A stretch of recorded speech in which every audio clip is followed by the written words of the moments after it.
మాట్లాడద్దు. ఇప్పుడు మన స్టూడెంట్స్ ప్రోగ్రాంలో చివరి పదకొండది ఏంటంటే ఇంటర్నెట్, గ్యాడ్జెట్లు, మీడియాను స్వయ నియంత్రణతో సురక్షితంగా వాడాలి. అంటే ఇప్పుడు మనకు అనేకమైనటువంటి మీడియా లేకపోతే గ్యాడ్జెట్లు వచ్చినాయి. ఇంతకుముందు మాకు మేము చిన్నప్పుడు లెటర్ రాసేవాళ్ళం, కార్డు ఉండేది, ఉత్తరాలు. అంటే అప్పుడు పోస్ట్ మ్యాన్ తెచ్చేవాడి ఇంటికి.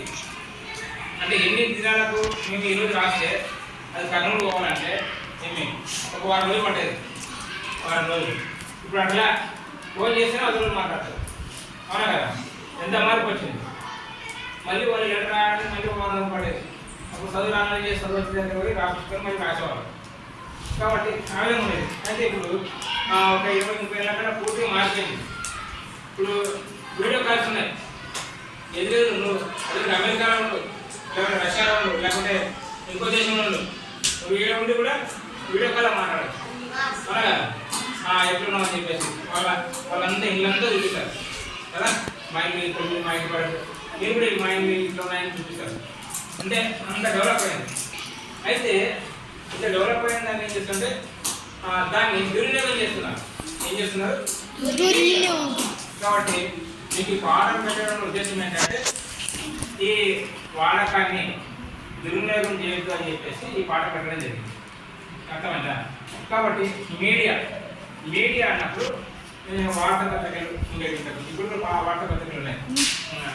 ఈనాడు కానీ, సాక్షి కానీ, ఆంధ్రజ్యోతి కానీ, ఆంధ్రప్రభ కానీ, వార్త ఇలా ఉన్నాయి వార్తాపత్రికలు. తర్వాత ఇంకోటి ఏంటంటే గోడపత్రికలు, సోషల్ మీడియా అట్లా ఉన్నాయి. అయితే కొన్ని ఉన్నాయి. కొన్ని ఏంటంటే ఇంటర్నెట్ అంటే మనము అందించే సమాచారం వేగంగా వెళ్ళిపోతుంది. ఇప్పుడు వాట్సాప్ ఉంది. వాట్సాప్ ఒక్కసారి మనం పెట్టినట్టు వెంటనే అది మన వాట్సాప్ ఇంతమంది అందరికీ అయిపోతుంది. అర్థమైందా? మనం ఫోన్ అయితే ఒక్కరితోనే మాట్లాడతాం కదా. వాట్సాప్లో పెట్టామంటే మొత్తం మీ ఫ్రెండ్స్ నాకు 1000 మంది ఉన్నారు అనుకో, 1000 మందికి అయిపోతుంది. అది 1000 మంది చూసారు దాన్ని. కాబట్టి ఇంటర్నెట్ అంటే ఏంటంటే మనకు సమాచారం వేగవంతంగా ఇతరులకు అందజేస్తుంది. తర్వాత ఇంకోటి ఏంటంటే సిటిజన్ మీడియా ఉంది, జర్నలిజం. ఈ సిటిజన్ జర్నలిజం అంటే ఏంటంటే ఫేస్బుక్, వాట్సాప్, ఇన్స్టాగ్రామ్, ట్విట్టర్ ఇవి ఉన్నాయి ఏమేమి. కాబట్టి మీరు ఎక్కువ శాతం ఇతరులకు వాట్సాప్ వాడండి. ఈ ఫేస్బుక్ కానీ, ఇన్స్టాగ్రామ్ కానీ, ట్విట్టర్ కానీ వాడండి. ఇప్పుడు సపోజ్ దాని కూడా నష్టం ఏంటంటే చెప్తున్నాండి. ఇప్పుడు మన ప్రొఫైల్ ఉంటుంది. ప్రొఫైల్లో ఇప్పుడు నేనున్నా, నా ఫోటో పెడతాను. ఫోటో పెట్టి నా ఫేస్బుక్లో లేకపోతే ఇన్స్టాగ్రామ్లో పెడతాను. పెడితే సరే మా సార్ అని అంటారు. అయితే నా ఫోటో ఇంకోరు కూడా ఉపయోగించుకోవచ్చు. అంటే ఫోటో పెట్టలేము కదా. నా ఫోటోని ఎవరికైనా దొరుకుతున్నారు, ఫోన్ అయితే నా ఫోటో పెట్టుకుంటారు వాళ్ళ నంబర్ మీద. అర్థమైందా? ఇది మా సార్దే అంటారు. అవునా కదా? ఈ నెంబర్ కూడా మా సార్దే. ఎందుకంటే నా ఫోటో ఉంది కాబట్టి. అంటే నా ఫోటో నేను వాడుతున్నట్టు లేకపోతే వాడుతున్నట్టు నాకు తెలియదు. కాబట్టి ఫేస్బుక్ కానీ, ఇన్స్టాగ్రామ్ అనేక మంది ఫేస్బుక్లో పరిచయం అవతలేమో మగపిల్లలు ఉంటారు, ఇద్దరేమో ఆడపిల్లలు ఉంటారు. ఏం చేస్తారంటే మాటలు కలుపుతారు, చాటింగ్ అంటారు, తర్వాత మాటలు మాట్లాడడం. ఇంకోటి ఇప్పుడు కొన్ని ఆప్షన్ ఉంది. ఏమంటే మగవాళ్ళు మాట్లాడినా ఆడవాళ్ళ కొంచెంలాగా వినిపిస్తారు మాటలు. అర్థమైందా? నేను మాట్లాడనుకో, ఆ యాప్ ఓపెన్ చేసి మాట్లాడితే ఆడవాళ్ళ గొంతులాగా నా మాట వినిపిస్తాయి. అర్థమైంది? కాబట్టి అటువంటి దాకా ఈజీగా మోసం చేసి నేను నా ఫోటో ఎవరు ఏం చేశాను, ఎవరైనా అందమైన అమ్మాయి కూడా పెడుతున్నాను. అర్థమైనా? అవతల వాళ్ళు ఏమంటారు, ఈ అమ్మాయి కూడా ఆడగానే అని చెప్పేసి మాట్లాడతారు. దానివల్ల ఏమవుతుంది, ఇలాగా ఫేస్బుక్ వల్ల ఇంకా ఉద్యోగాలు ఏమవుతుంది సార్, అనేక మంది అమ్మాయిలు మర్చిపోతున్నారు.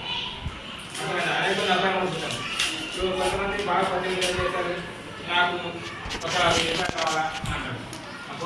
అంటే వాళ్ళు మొక్కలు చూసినారు, కానీ దీనివల్ల పరిచయం అంతే అట్లా అని చెప్పేసి వెళ్ళిపోలేదు. మళ్ళీ తర్వాత 2000 అట్లా ఈ విధంగా మోసం చేస్తున్నారు. దయచేసి వాట్సాప్ పూర్తిగా సురక్షితమైంది. తర్వాత ఫేస్బుక్ కానీ, ఇన్స్టాగ్రామ్, ట్విట్టర్ కానీ ఇప్పుడు వాడదు. అది గుర్తుంచుకోండి. వాడడం వల్ల మనకు నష్టమే కానీ లాభం ఏమి లేదు. తర్వాత ఇవి ఏ విధంగా సమాచారం చేరవేస్తాయి. ఇప్పుడు ఎక్కడైనా ఫోటోలు దిగుతున్నారు, వెంటనే నేను వీడియో కాల్ పెట్టాను.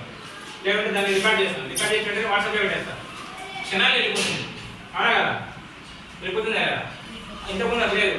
ఇక్కడ కొట్లాడిన తర్వాత ఎవరో పోయి చెప్తే తప్ప వాళ్ళు వేరే వాళ్ళు తెలిసేది కాదు. వాళ్ళ ఊరిలో కొట్లాడాలని చెప్పి ఇప్పుడు అట్లా తిరగడం. కాబట్టి దీని ద్వారా నష్టాలు ఉన్నాయి, లాభం. ఎంతవరకు అవసరం ఉంటుంది వాళ్ళు. ముఖ్యంగా ఒక రోజులో మనిషి అర్ధగంట కంటే ఎక్కువ మాట్లాడాలంటే ఏమేమి ఆరోగ్యం నుంచి అనారోగ్యం గురి అయిపోతారు. అది గుర్తుంచుకోండి. పడుకునే ముందు ఎప్పుడు పాడకూడదు.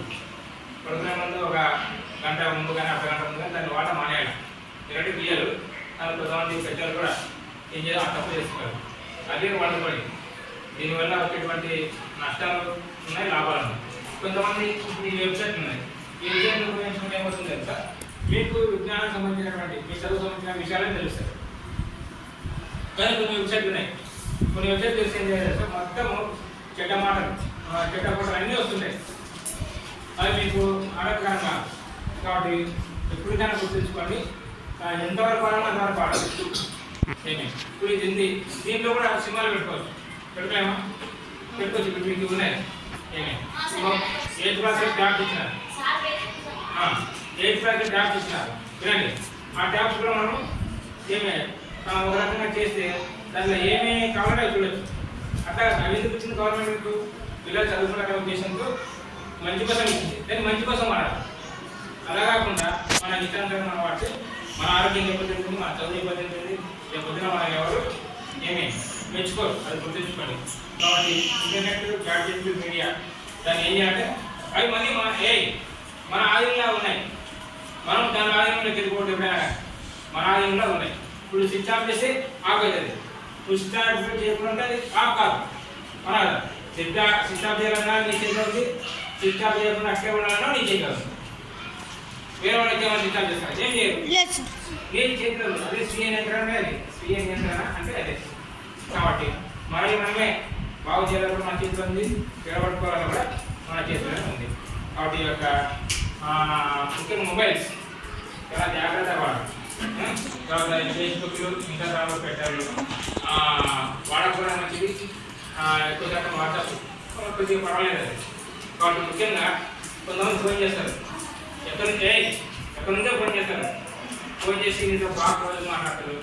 ఏమి తర్వాత ఏం చేస్తారంటే నేను అంటే డబ్బులు ఇందాక చేసాను కదా, చాలా మంది డబ్బులు అట్లే పోతున్నాయి. ఇప్పుడు నీ అకౌంట్ నెంబర్ తెలుసుకుంటారు. తెలుసుకొని వాళ్ళు నీ అమౌంట్ డ్రా చేసుకుంటారు. అంతే, ఏం లేదు. మళ్ళీ రావాలి.